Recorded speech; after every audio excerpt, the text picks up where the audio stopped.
they say that they're progressive, and they're unironically having a Mexican break into another country illegally. Right. Crosses their border. Is that actually... Oh, it is in the... It's in the clips. No. Oh. It's like... What is it? What are they trying to say?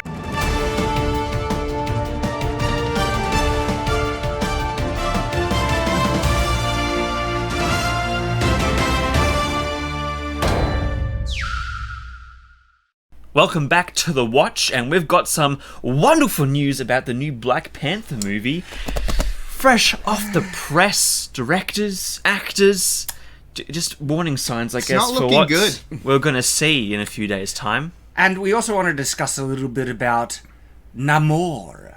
Not Namor. Namor. Now, it's interesting.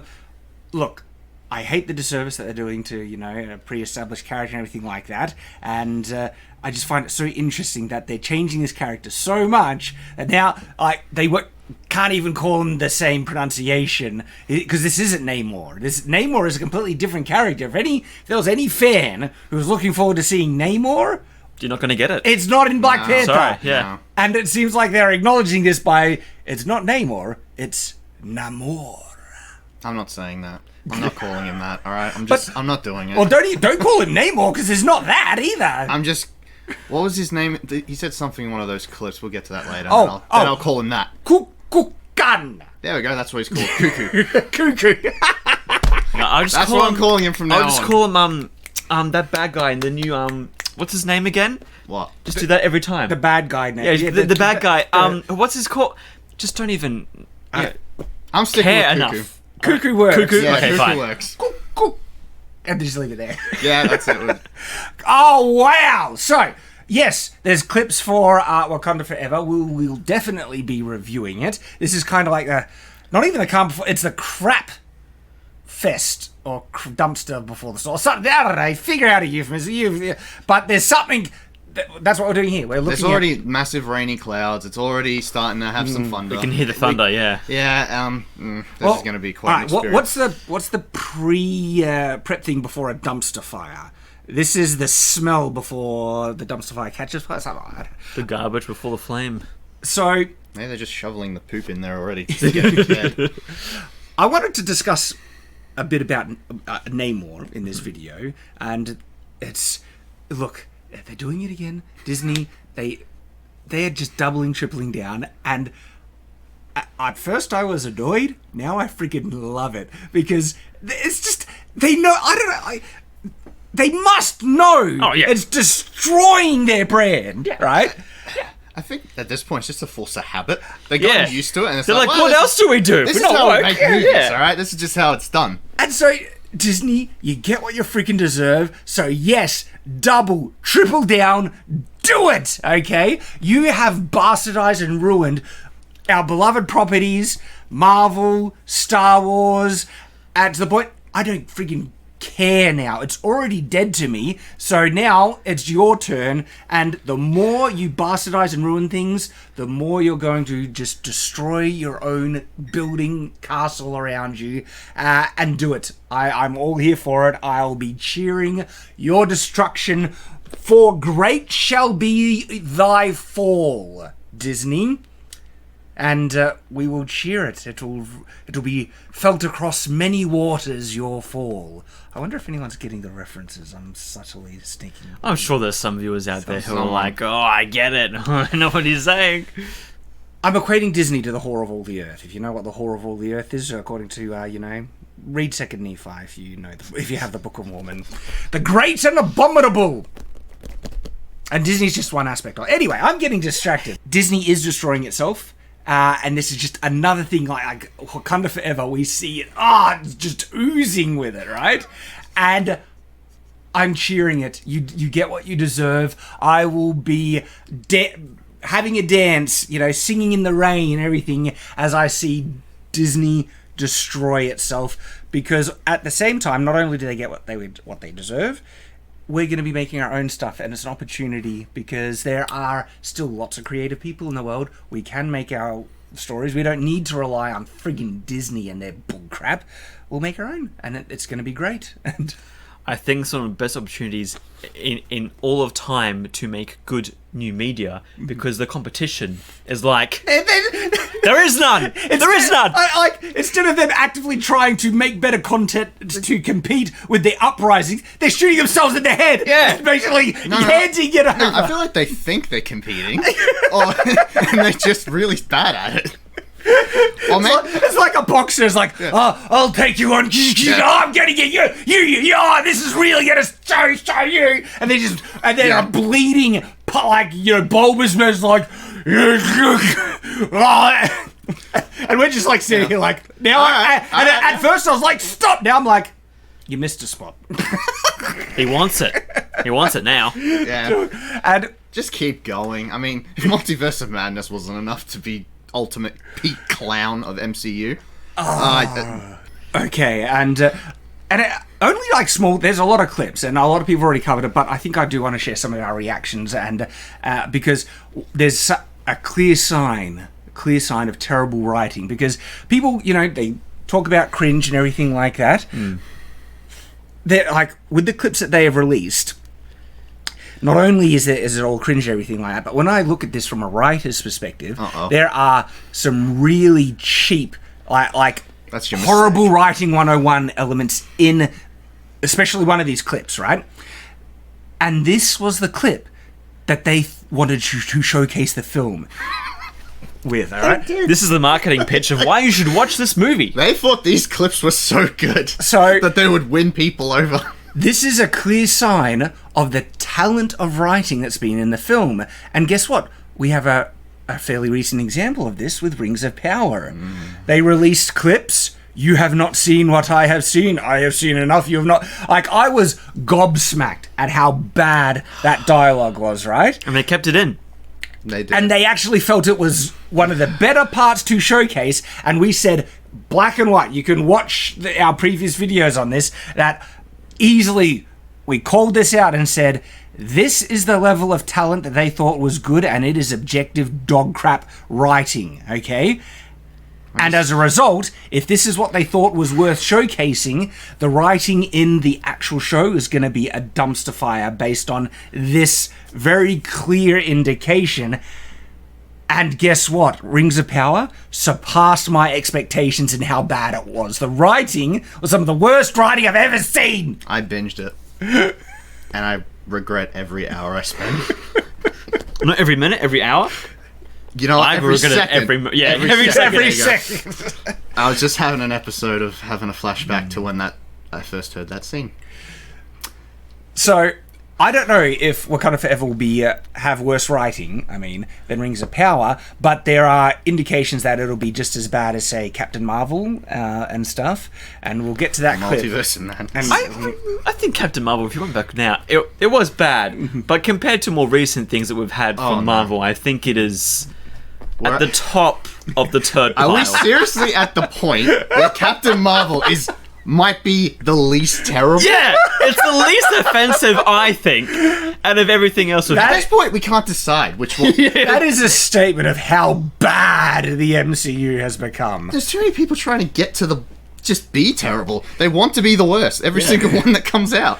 So, coming round back to Cuckoo. Coming back to old Cuckoo, alright? So, their mismanagement of the Namor character, Namor, I said it right, I'm getting confused. Namor character is astounding. And one of my kind of observations that I've had that I haven't, heard any other people kind of raise, and maybe because I'm a little bit critical in regards to this, but there is a clear parallel character in DC that Namor has been compared against a lot. You know who he is? Good old Fishman. Aquaman, right? And so I appreciate everyone who liked Aquaman and everything like that, but I always looked at Aquaman as one of the most cringe, like pathetically made water man, but also the way he looked and everything. Is like, I'm so glad I'm the only one. Thank you. I think of that That meme of that kid, the really chubby kid that gets the Aquaman action figures. Aquaman! That's what I think the fans are of Aquaman. They're just this like... Look, no offense to all the people who liked Aquaman, but this is the thing.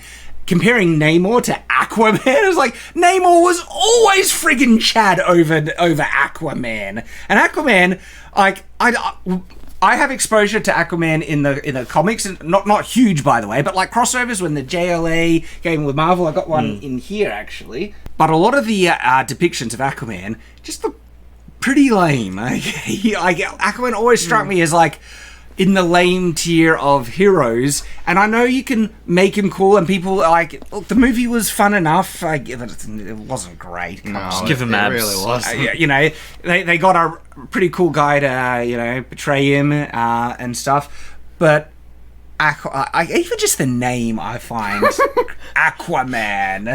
And All Stars okay? Hey. Low blow. First of all. Only on camera for you all, I did that. All-Star is great. Self-contained, and when you understand the lore. Aquaman... is lame no matter what. No matter what, Yeah. exactly, okay? And it might as well just be translated to just Waterman. Waterman even sounds better, but still Waterman is a bit like... You know, you would have been better just give him a name like Namor, interestingly enough. And so Namor is an Atlantean, but he had a really anti-hero kind of vibe, and if they did him well... Already I want to actually check this out. I didn't know that. Namor was a badass, and sometimes he was introduced as a villain, I think. And he has this really like cutthroat kind of attitude in the depictions I've seen him a part of, and so yeah. And it seems like Marvel has just, I guess, conceded all territory on the possible capitalization on the Atlantean mythos, the character work they had, and they've just like, oh, DC's already done it. It's like, you really felt you couldn't compete with DC's Aquaman? Right now they can't. That's sad though, because No, it's not sad. great. It's true. And if they adhered to the source material, guess what? Like, Namor has some really cool stuff you could work with. Yeah. They just gave it all away. And just... Apparently it's also, like, from what I've heard, it might be a rights issue as well. I've heard there could be some rights things in it. But either way... How do you not... Why put him in if you don't have They chose to everything? make him an Aztec, and... okay. I mean, they say that they're progressive, and they're unironically having a Mexican break into another country illegally. Right. Crosses their border. Is that actually... Oh, it is in the... It's in the clips. No. Oh. It's like... What is it? What are they trying to say? It's like... Oh, we're trying to be progressive, and we're right back at stereotypes. Exactly. The progressive woke movement is actually unironically just bigoted and racist to its core, and they we're not racist yet. I expect that from communists. They fall into some of the biggest racial stereotypes ever, and then they have mask-off moments where they reveal their actual views of minorities, where they are the ones who see a similarity between orcs and black people. Like, how friggin' racist do you have to be to see that similarity?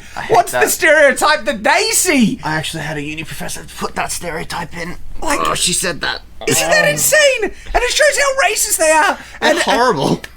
Horrible people. And then, like, you see how certain politicians they change the way of speaking to certain minority groups and everything like that because they actually expect them to be less educated and things like that. It's like they are horribly racist and bigoted in reality, and this is just another kind of side where, like, I'm not even sure they're aware of it, and they unironically put these things in because it's actually they're revealing what their true feelings and beliefs are about this stuff. I mean, what about Wonder Woman 1984 where they unironically have Wonder Woman rape a guy? Like, But no one picked up on it. No one. Because they are hypersensitive about the treatment of women because they don't want equality. They want preferential treatment to women. They want power. They want supremacy. And so as a result, they only focus on the treatment of women and they do not care about the mistreatment of men at the same level. That's why it's not equality. Feminism is not about equality because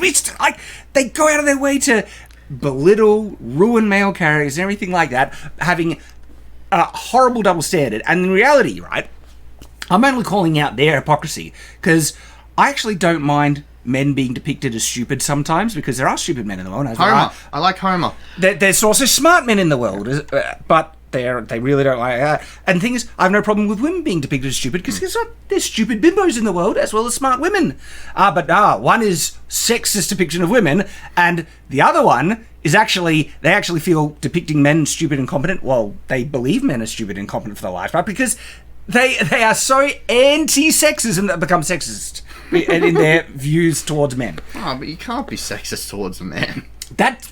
You can't be racist towards a white guy. Exactly, they say that. They say, black people can't be racist towards white people because... Yeah, they can. But that's what they believe. It's insane. And seeing this crap in Disney we see signs of it everywhere, right?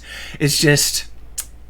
Disney, just keep doing what you're doing. Please do. I want to see you collapse. Yeah. I want vengeance for Star Wars.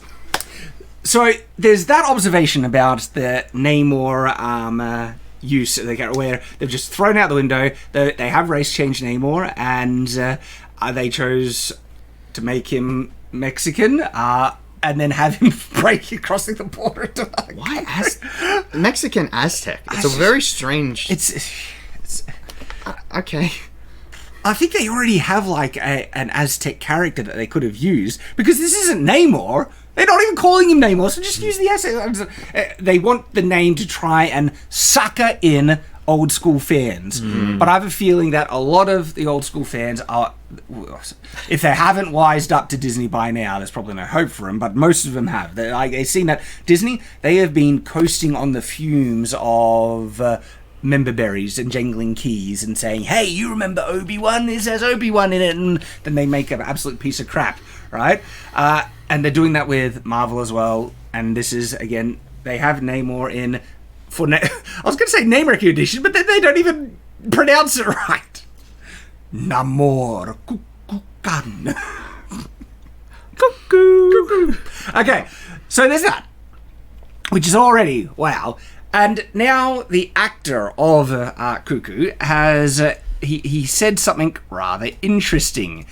He said that it was at a Comic-Con, and he's like, so hold up, I just want to say something really fast about inclusion.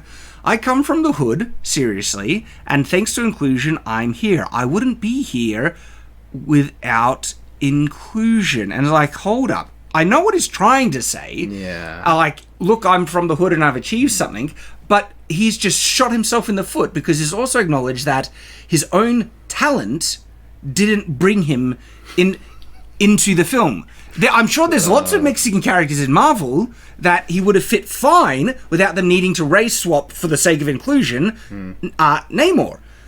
And if he was talented, he would have gotten there. But he's actually acknowledging that without this race change, without this diversity hire now, he says, I would not be here. It's like he's acknowledging he doesn't even have the belief that he had the skill and talent to get there on his own steam in a character that just required it without needing something being forcefully changed for the sake of diversion.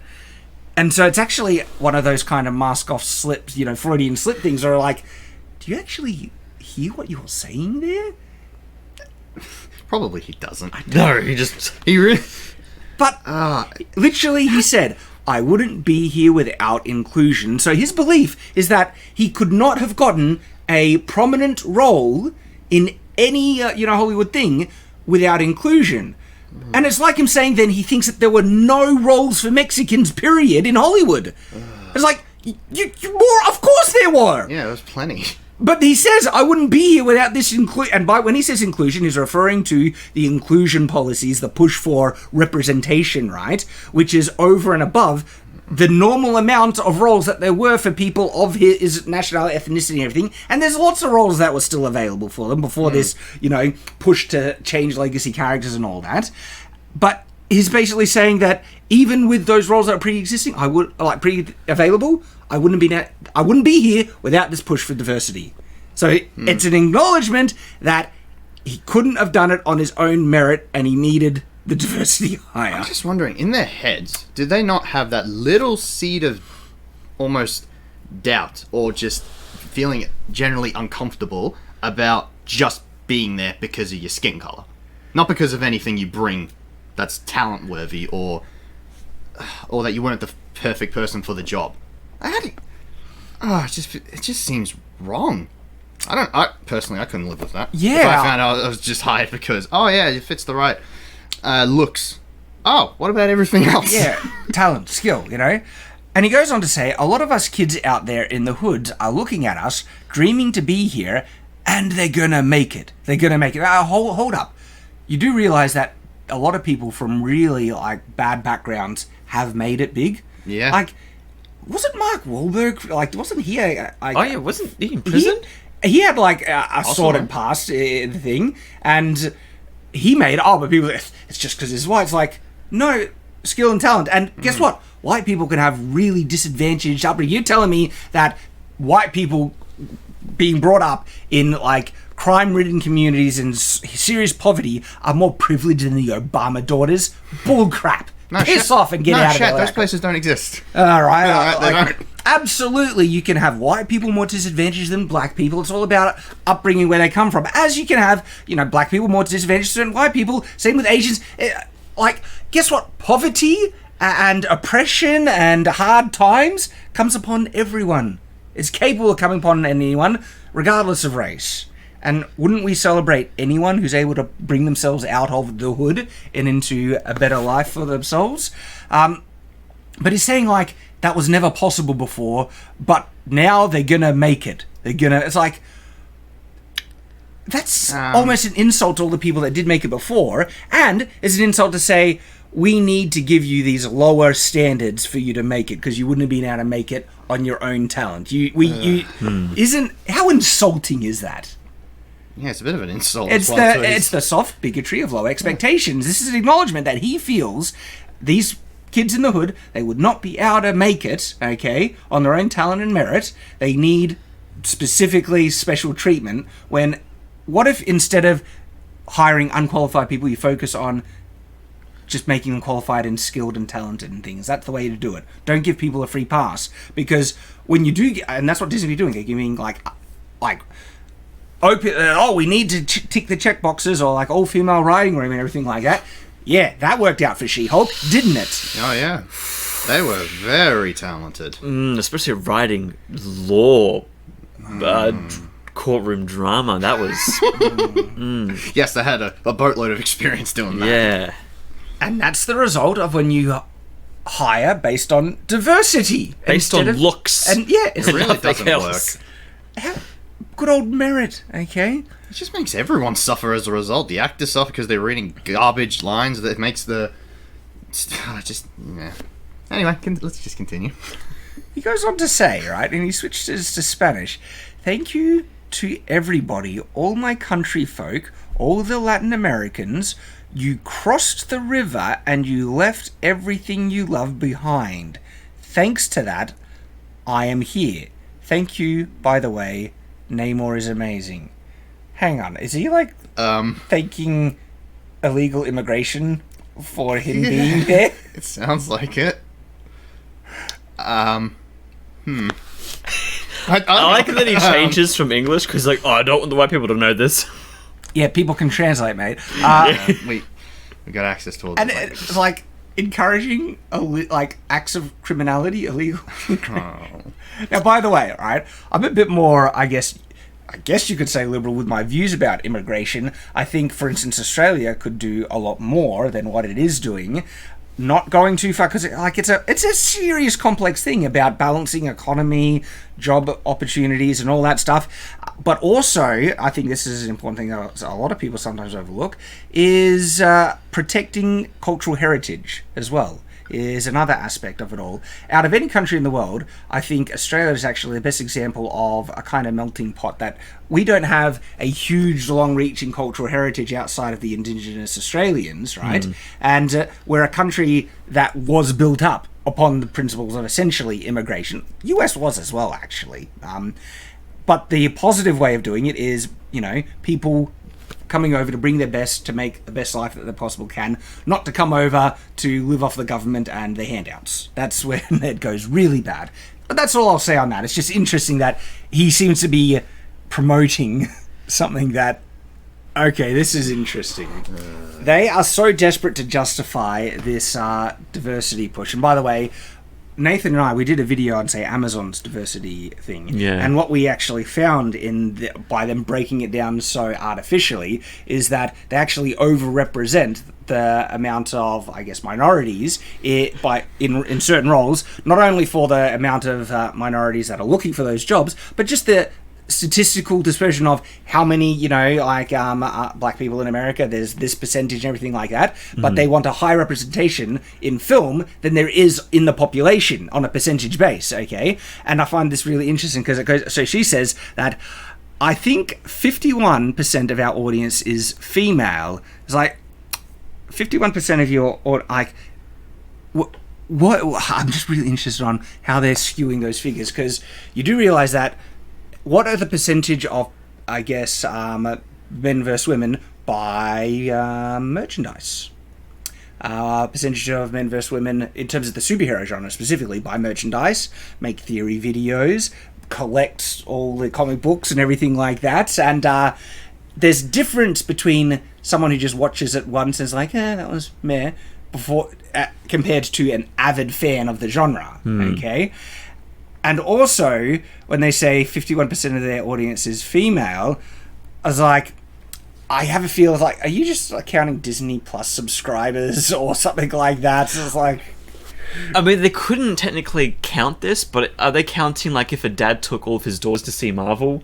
Like the one dad's like, all right, girls, you gotta like this stuff. You gotta do it. It Like, strikes me as the bullcrap statistic. People say that, how many, like, they try and say so many percent, and sometimes it's like in the 50 or higher percent of gamers are women. And it's like, okay, yeah, just to let you know, true gamers don't count mobile games as games. Okay? don't count Candy Crush.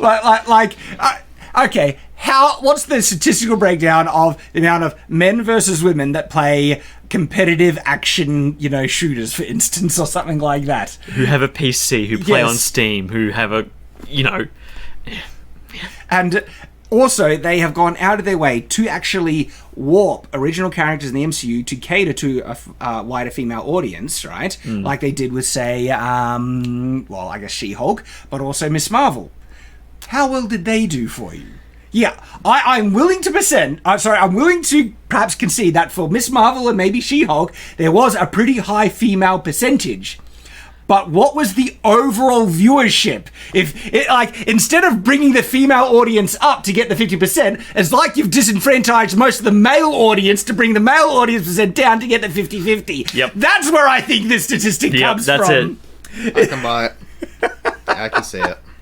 Yeah, it's like you haven't brought new women into interest, and you've just gotten rid of most of your male audience to reach that 51%. That's where I'm thinking is going on here. But then so we're incentivized to now show proper representation. We need 50% women, superheroes and stuff. By the way, guys never have a problem with female superheroes. Okay, if it's catered to the core themes of what make the superhero genre great, friggin' love it. As a kid, I really liked Supergirl. She was hot. Okay? And had good morals. Yeah. And was cool. I know that the Supergirl movie is bad. Don't get me wrong, it's bad. But I watched it a lot. It had a really cute girl in it, and she had superpowers, could fly, was wearing a mini skirt. And so as a boy, I watched that thing on repeat. Okay?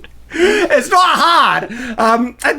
And you don't have high standards as a kid anyway, and so, but that's the interesting thing. Like, guys have never had an issue with, girl superheroes at all, okay? In fact, I know as a, superhero comic book fan, I've always really liked sometimes the female equivalents of the male characters. X-23, one of the first, she's basically female Wolverine. Really interesting depiction, okay? Guys never had a problem with seeing a sexy version of the characters that they enjoyed, right? But with the way they made it successful is that they understood the audience. Yeah. Okay? Action, adventure, superhero themes that we love. And what they're doing now, it's not about having female characters in Marvel. It's about throwing out everything that made the genre what it is and making it a teen girl drama thing. Like, look at Miss Marvel. It's not a superhero show. Like, we got so bored with it, we didn't even bother finishing our reviews of the show. And we even went into it that I said, like, this actually isn't the most worst written Marvel thing that it's done, but it's got none of the themes that I enjoy in it. It's not a superhero show. It's about a teen drama, my life, high school crap. It was made for women, so I lost interest. Which can still be good if you have the right elements in it. But Miss Marvel did not. It did not. Look at now She-Hulk, right? Not a superhero show. They wanted to have a comedy drama war show, and they failed at that so drastically. That was supposed to be a comedy? Yeah. Feminist comedy. Anti-comedy. So they That's what it is. They could easily have a huge percentage of female characters, but by gutting the very core of what made this, genre popular, you've lost so many of the core audience, and your desperate attempt to try and bring in more women audiences, right? One, do you really think Miss Marvel is going to compete with, I don't know, Anne of Green Gables or something like that, right? Or Pride and Prejudice, something that is true, or Twilight, right? Something that's truly made for young girls with all the tropes and stuff that they love in it. You really think trying to repackage a more stereotypical male-enjoyed genre, forcing, themes and storytelling and stuff that girls stereotypically like, is going to win them over because it still has the veneer, it's in the skin suit of superheroes, and girls have just, on average, been less interested in them. By the way, the girls that have been interested in superheroes, guys, they're rare unicorns, right? That boys have always, like, the girl that walks into the comic book store is like, what? Okay? Boys, this whole bullcrap about gatekeeping that, nerds have never wanted women or girls to look at comic books is such friggin' bullcrap. They're nerds! We're nerds! It's like, really? Really? We try so hard to get them involved in our hobbies and our interests. Yes! And we put up with theirs so that we can get in. Yes! We tolerate, so much of what girls and stuff like. One, to try and, you know, build a relationship, but two, to maybe get some goodwill to get them to be willing to try out the stuff we like. Okay? You know the movies that it happens, especially after shortly after marriage? North and South. It's like a real thick BBC, you know, love genre thing that's in the Regency period and stuff. Not Regency, because it's actually based in the US. But anyway, yeah, we watched that. and then the BBC Pride and Prejudice and everything like that. But I've also gotten my wife into some video games. That's a win. I got her playing Dragon's Dogma, man. That was awesome. That is... Victory. That's an achievement. It is. It is. Well Serious. done. And Fallout 4. You know? It's a video game, okay? You just start It's from a there. video game. All right, sure. Come on, it's not Fallout 76. Fallout 4 was good. It's fine. Alright, we should bring it back to the article. But it's you see elements that's laced with all this there's so much bullcrap in this. And then she goes on to say 28% of our audience is Hispanic. If we don't represent the people that watch what we make, eventually they'll go elsewhere because somebody else will figure it out. So she acknowledges, she believes that unless Hispanic people see themselves in media, they won't like it. What? She thinks Hispanic people and minorities are racist. Who's saying this? Is this Victoria Alonso? If it is, I can buy it. Absolutely. She would say, yeah. It's Victoria Alonso. Of course it is, yeah. Oh, this person's an absolute She actually lunatic. feels that they're racist. honest, this is bizarre. It's the same mentality as the Amazon Rings of Power produced, where they felt, unless we have black people in Lord of the Rings, black people won't be able to see themselves in it, they won't be able to identify with it, which is an inherently racist view to have on black people. And it's bizarre. According to the Standard, like, this person, Victoria Alonso, believes that I am unable to enjoy Asian cinema or African cinema, Korean, Nathan loves. Bloody love Korean cinema, so good. K-dramas and stuff. She believes that should be impossible. We would just naturally gravitate to people that looks like us. I like Blade. Come on.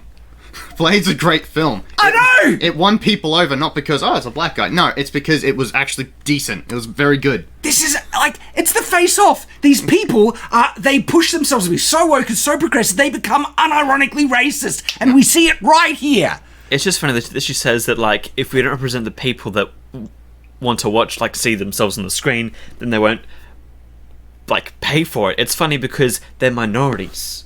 Therefore, there's already less of them. There's less audience. Even if you're limiting your audience, to concede to this false bullcrap that you need to see the people in it or everything like that. You're then, according to your logic, and I disagree with it, but they believe this stuff.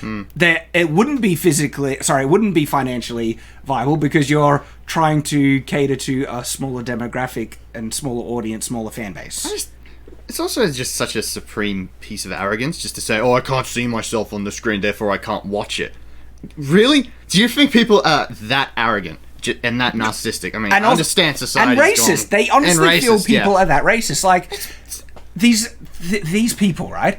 They have deluded themselves so much where they are so insanely race conscious that now you have to see your own race and think that it's unbelievably racist. This Victoria Alonso is clearly racist in this mentality. Oh, yeah, she is. It's unbelievable. She's also the person that turned around and said, the term X-Men's outdated. We need to change it to a different name. Gosh. So, it's right Disney, in line with what she says. I'm glad you have this woman working for you. Don't get rid of her. Listen to everything she says. Everything. Seriously, let her give her control of all the films in Marvel. She's the one. I want Mexican Robin Hood. Make it happen. Yes. It's worked so great for you so far. And look, these it's interesting. We did mention those clips, right? But I was more interested in these other kind of peripheral observations in regards to Black Panther. Sorry, not Black Panther. Wakanda Forever, and so I'll close up with we might bring up a clip underneath here in editing because I'll reference this because we started at the beginning. It's the one where they are trying to introduce Riri Williams they have her speaking in the most stereotypical kind of accent. It's they want to get away from racial stereotypes, yet they lean so heavily into them. You guys have progressive. You haven't heard of Miles Morales' Thor, have you? Oh, I've seen it. I have seen it. It is the most stereotypically racist thing. So Miles Morales, who is, was that a comic book thing they did? I did hear about that one. Yeah, and this is bad, the amount of racial stereotyping in that is insane. Hot wings coming in hot. It's really bad. They just put black people into this stereotypical box that, one, they really believe all black people fall into, right? But two, I actually get the feeling they don't want black people to get out of, the communities that... because there are a lot of disadvantaged black communities, right? And a lot of the policies that the people proclaim to be helping these communities often just lock them into those things, right? If you can make people into victims and complain and say it's not your fault you're in, and sometimes it's actually unironically not their fault they're in circumstances, but then say you need to blame everyone else for it and not take in upon yourself any responsibility to try and make your life better, they will never get out of those circumstances, and then they have to rely on other people, one, to get handouts and other thing like that, and they'll constantly attack everyone else for the problems in their life, even when there are a lot of problems that they themselves cause. I'm not saying all of the problems, but there are absolutely problems that individuals cause for themselves, but if you breed in them the mentality that they're victims, they'll blame everyone else for it. And so, anyway, they're obsessed with those stereotypes, right? And Riri Williams is leaning into the stereotypes that they're, And then what the bad writing, right, is I think I might have mentioned this elsewhere, but I'll mention it again because it's a big indicator. Okay, it's when the writers do not have the competence to portray a character or write a character that is likable. They don't know how to because they're not likable people. It's like like a dumb person can't write a smart character, and so the way the cheap, lazy, and inefficient way that doesn't work is to have other characters in the scene tell the audience the characteristics of the person. They did it with Captain Marvel, like, oh, you're so funny, you're so wonderful, you're so this, you're so that. Please go away. Stop. They did it with She-Hulk, where it's like, oh, you're so great, you're so, like, all this self-validating thing, or other people validating her in the first episodes. And in this one, you see, I like this one. It's like, because I like her, you, the audience, are going to like it. No, that nothing Riri did in that scene was likable at all. And they don't have the talent, seemingly, to write her as likable, so they have characters in the scene tell the audience, by speaking to other characters in the scene, that these are the qualities of this character. Oh, you're going to like it. It's like, oh boy, that's really low-tier writing right there, and it's already a reflection on what we're going to see, because they chose that as one of the clips. It really feels like that's just becoming standard. I've seen so much things at this point. They can't just put the effort in to give them good traits. It's been so long since I've seen a humble Marvel character. That would be nice. Or one that's just... It's like some of them they want to try and repeat Tony Stark without knowing what made Tony Stark so likable. Yeah, he was a like narcissist, but he was also extremely flawed and self-critical. Yep. Okay, and one of his biggest arc is about dealing with the guilt of his own actions and trying to repair, and that is an act of being hugely flawed and trying to improve yourself. Okay, where now their interpretation of that is just like, oh, strong narcissistic character will make Galadriel, and they can't give him flaws or anything like that.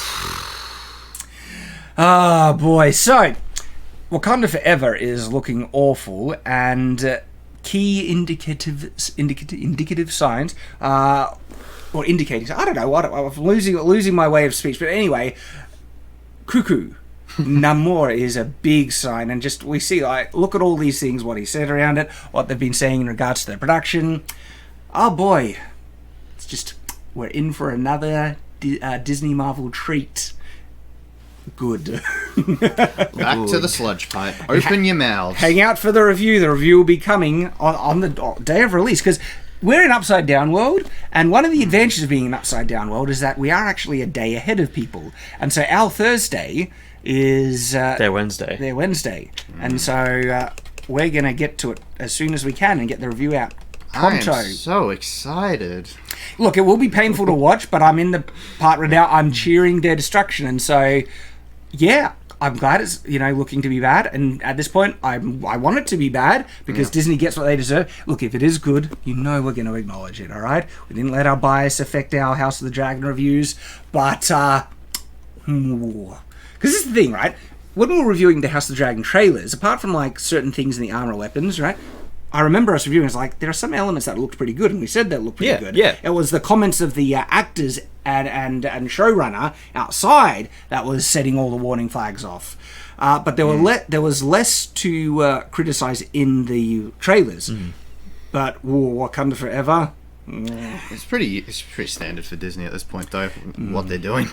So... well, guys, let us know what you think in the comments below. Hope to see you next time, and until then, stay on watch.